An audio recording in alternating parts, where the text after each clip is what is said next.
यहाँ का तापमान कितना है? मौसम -47 डिग्री है। अंटार्कटिका में हवा का तापमान -14.8 डिग्री फ़ारेनहाइट या -20 डिग्री सेल्सियस है और यहाँ पर -58 डिग्री फ़ारेनहाइट या -47 डिग्री सेल्सियस है।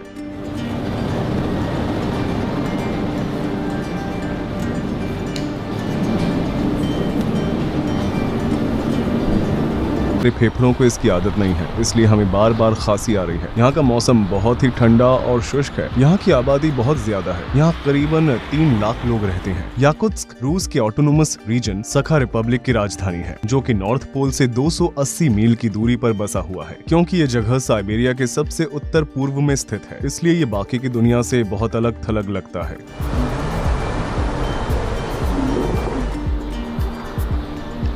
बाहर का तापमान लगभग -50 डिग्री सेल्सियस है। उबलते हुए पानी का तापमान -135 डिग्री सेल्सियस है। जैसा कि आप देख ही सकते हैं कि यह तुरंत आइस क्रिस्टल्स में बदल जाता है। इस क्षेत्र में आज तक का सबसे कम तापमान -71.2 डिग्री सेल्सियस रहा है। ऐसा लगता है जैसे ये जगह किसी दूसरे प्लेनेट का हो। बाहर रखा गया केला कुछ ही मिनटों के अंदर एक हथौड़े में बदल सकता है। यहाँ पर लोग मेटल फ्रेम के चश्मे नहीं पहन सकते हैं, क्योंकि मेटल उनकी त्वचा से चिपक सकता है और जब वे अपने चश्मे को निकालने जाएंगे तो उनका मांस बाहर आ सकता है। यह मांस का एक टुकड़ा है जो बिल्कुल इंसानी मांस जैसा दिखाई देता है। आइए इसे मेटल से छूकर देखते हैं कि क्या होता है।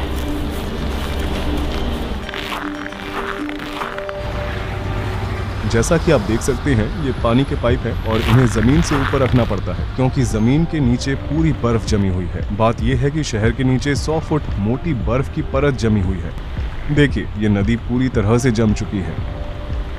सोवियत युग के दौरान स्टालिन के विचारों का विरोध करने वाले लोगों को सखा रिपब्लिक में निर्वासित कर दिया जाता था। उसमें पॉलिटिशियन, व्यापारी आदि शामिल थे। असल में आज याकुत्स्क में रहने वाले कुछ लोग उनके पोते पोती हैं, इसलिए यह निर्वासन की जगह हुआ करती थी। आज इस शहर में लोग एक आम जीवन जी रहे हैं। हम इस जीवन को बर्फ का नर, आइस हेल कह सकते हैं। यह मनुष्यों की सीमाओं के पार है। चाहे हम जो कुछ भी क्यों न पहन ले, कोई भी चीज हमारे शरीर को गर्म रखने के लिए पर्याप्त नहीं है।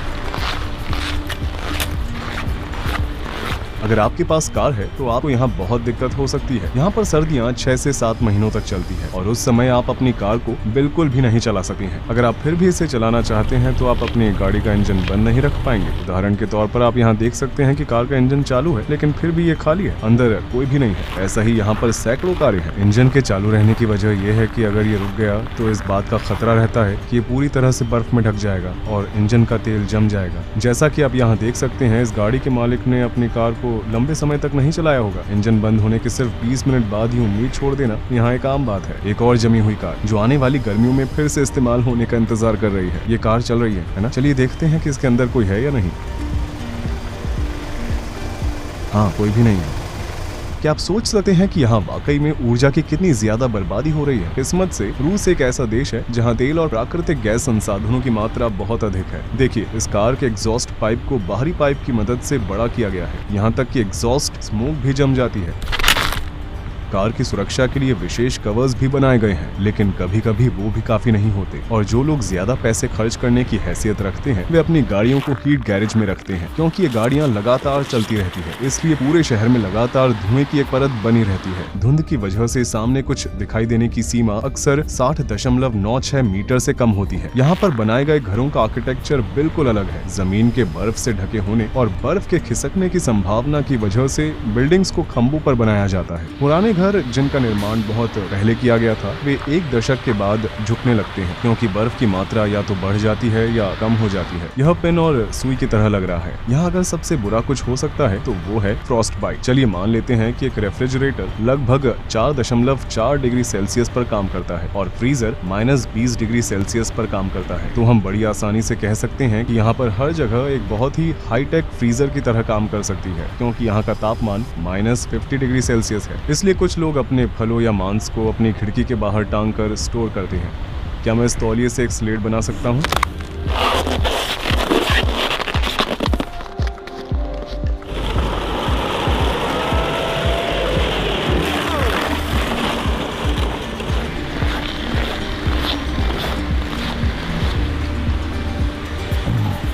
वीडियो बनाने के लिए मैंने बस 1 मिनट के लिए अपने ग्लव्स उतारे और अब मेरे हाथों में बहुत दर्द हो रहा है। मेरी पलकों पर भी बर्फ जम गई है। मैं बर्फ को निकालने की कोशिश कर रहा हूँ। अगर आप 15 मिनट से ज्यादा समय तक बाहर रहते हैं तो आपको त्वचा में जलन और सांस लेने में दिक्कत जैसी समस्याओं का सामना करना पड़ेगा। ठंड लगना जो सुई की चुभन की तरह होती है, फ्रॉस्ट बाइट, उसके बाद सनसनी और फिर इसके बाद सीधे मौत भी हो सकती है।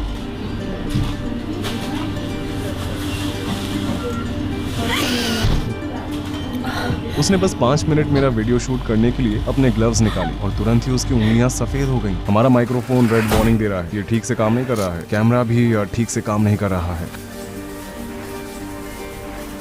देखिए, इसका कवर जम गया है। हमारे फोन भी ठीक से काम नहीं कर रहे हैं। कुछ मिनटों पहले उसके फोन की बैटरी लगभग 10% थी और फिर अचानक डेड हो गई, जबकि वास्तव में ये लगभग फुल थी। मेरे पीछे आप देख रहे हैं वो एक कब्रिस्तान है। मेरे जूतों के नीचे की बर्फ की थिकनेस लगभग 100 फुट है और ये बर्फ लगभग पूरे शहर के नीचे है, जो गर्मियों में भी नहीं पिघलती है। तो यहाँ लोग मुर्दों को कैसे दफनाते हैं? वे कोयले के टुकड़ों को इकट्ठा करते हैं और 2 से 3 दिन उन्हें जलाते हैं। एक बार जब कोयला जल जाता है तो बर्फ के टुकड़े पिघल जाते हैं और फावड़ियों का इस्तेमाल करके इसे आसानी से हटाया जा सकता है। आखिर में इस क्षेत्र की 6 से 7 फीट की गहराई तक खुदाई की जा सकती है। यहाँ तक कि 100 या 200 साल पहले मरे हुए व्यक्ति का शरीर आज भी बहुत ठोस पाया जा सकता है। दुनिया के कुल हीरो के भंडार का 20% याकुत्स्क में है। इसके अलावा यहाँ पीरियोडिक टेबल के भी सारे एलिमेंट्स हैं। याकूतिया क्षेत्रों के नीचे कई मैमथ और डायनासोर के फॉसिल्स हैं। इन इलाकों में जहाँ कभी मैमथ घूमा करते थे, आज भी बर्फ पिघलते ही उनका शरीर बिल्कुल पहले की तरह दिखाई देता है। यहाँ के लोग खेती बाड़ी नहीं कर सकते हैं, इसलिए यहाँ पर लोग मछली खाते हैं। इस बाजार की सबसे महत्वपूर्ण विशेषताओं में से एक ये है कि वे रेफ्रिजरेटर के बजाय पब्लिक स्टॉल्स में मछलियों को रखते हैं, क्योंकि बाहर का मौसम रेफ्रिजरेटर की तुलना में बहुत ठंडा होता है। बाहर रखा हुआ मांस का टुकड़ा यहाँ पर महीनों तक खराब नहीं होता। यहाँ दर्जनों जमे हुए खरगोश हैं। बतख के साथ साथ उन्हें भी बहुत खाया जाता है। यहाँ पर घोड़े का मांस मिलना भी बहुत आम बात है। ये लगभग 45 पाउंड की है। वे इस पूरी मछली को खरीदते हैं और बाहर रखकर इसे कई दिनों तक खाते हैं। ये भी सेल पर है। बेशक ये कभी खराब नहीं होता। इसके कान बिल्कुल भी हिल नहीं रहे हैं। आप यहाँ कितने घंटे काम करती हैं? Примерно 8 часа. वो कितने समय से ये काम कर रही हैं? Уже, наверное, лет. उन्होंने एक दूसरे के ऊपर कितने कपड़े पहने हैं? Вот кофта. И вот такие эти. И вот. वे ऐसे फरों पर खड़े होते हैं ताकि उन्हें जमीन से अपने पैरों पर आने वाली ठंड का एहसास न हो। याकूतियों, जिनकी आबादी सबसे ज्यादा है, वे मूल रूप से तुर्क हैं। इस आबादी का 38% मूल रूप से रूसी है।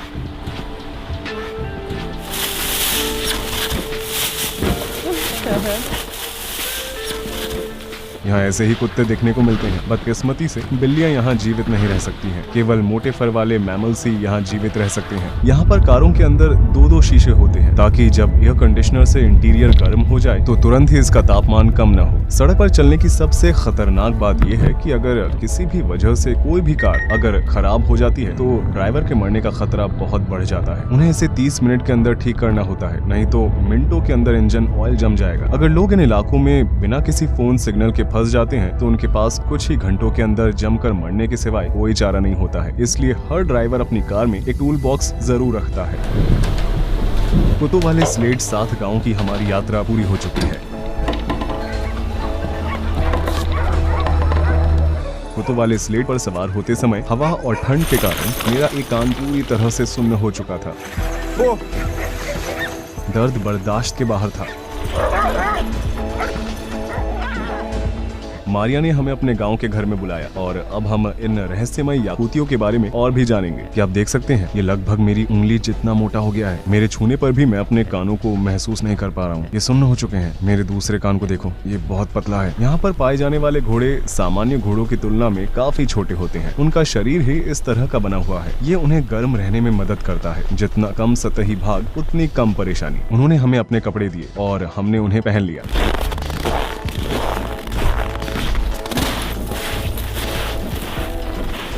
आप जमी हुई नाव को देख सकते हैं कि हम एक झील के ऊपर से गुजर रहे हैं। हमने इसे 90 डिग्री के एंगल पर मारने की कोशिश की। हमने यहाँ 20 से 25 इंच के डायमीटर का छेद किया। गाय यहाँ पर आकर अपनी पानी की प्यास को बुझा सकती है। हम लगातार टूटी हुई बर्फ को हटा रहे हैं। इस पानी को दोबारा पूरी तरह से जमने में कितना समय लगेगा? In 1 hour.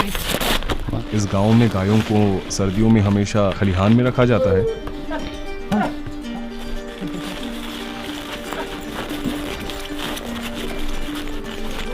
क्या उन्हें ठंड नहीं लगती? They do, of course. That's why they don't spend much time outside. ये मुझे क्या हुआ है? Your ear got frostbitten. If like it lasted longer, it will be very dangerous. उन्हें इसे काटना पड़ेगा, है ना? If they cannot save it, they can cut it because the cells are dead. For your ear, it's a traditional Yakut medicine, fat of bear. Beer.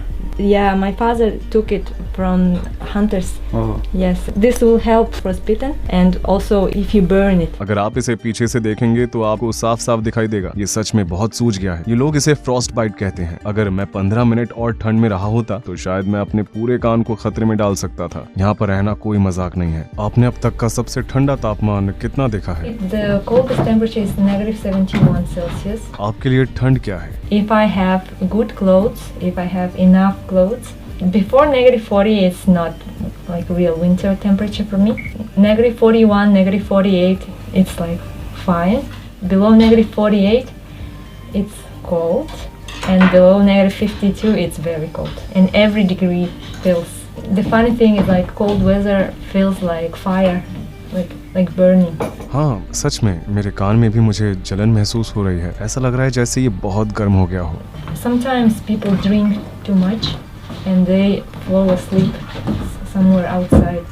And one night outside, some people didn't have proper clothes and they went to the woods and their car broke down and they couldn't call someone because no phone service.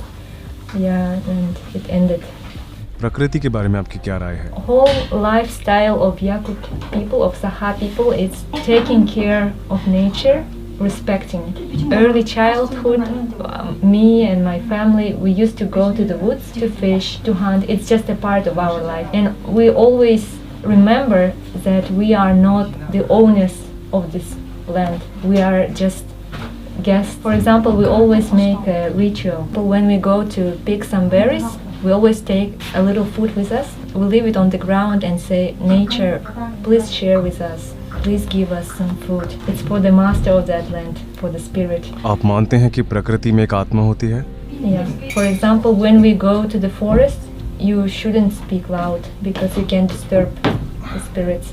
You shouldn't drink there, have fun there, throw the garbage. Don't bother, don't disturb, don't destroy. Yakut religion is not something which is written in a book or there is a church. There is one center of our religion, but it's not something that like in other religions that we do every day. We should pray. We don't do something like that. But it's in our mind. It's in our lifestyle. And it's all related to nature. आपके पास जो कुछ भी है आप उसके लिए भगवान के बजाय प्रकृति का शुक्रिया अदा करते हैं। The gods are nature. Our gods are like part of the nature. अच्छा, अब मैं समझा। आप दक्षिण की ओर रहने के लिए क्यों नहीं चले जाते जहाँ इसकी तुलना में गर्मी ज्यादा है? क्योंकि इन तापमानों में रहना किसी पीड़ा से कम नहीं है। It's a torture for you, but not for us. The first reason is my family. Like my family is here, and for me, the best is to be close to my parents, to my brothers. And secondly, I like the nature here. It's very pure.